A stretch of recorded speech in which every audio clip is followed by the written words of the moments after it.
Is it normal to experience indigestion and or diarrhea when starting a high-fat carnivore for a diabetic 58-year-old woman?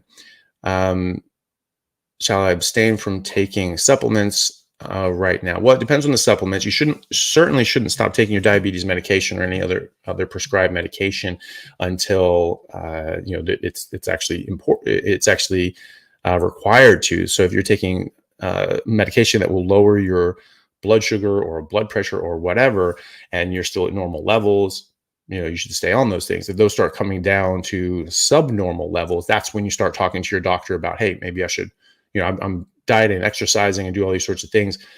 Maybe I need to lighten up on the medications, and they can help you with that. They should help you with that. That's important to have them involved. As far as indigestion and diarrhea, yeah, that's something that can happen for a number of different reasons. If you are only eating meat and fat, only drinking water, then it could be that you're eating more fat than your body can absorb right now. Sometimes that our capacity for absorbing fat will go up, ostensibly because we start making more bile, because we're triggering our body saying, hey, we actually have a good regular supply of fat now. And, and so we can absorb more now.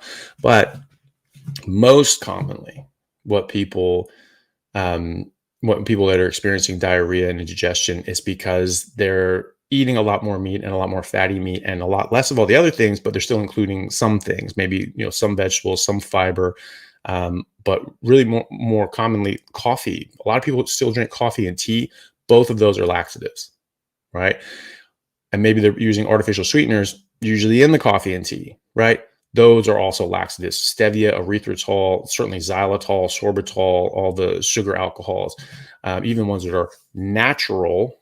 I mean, what's natural? Arsenic's natural. That doesn't mean that it's good for you. Plants are natural.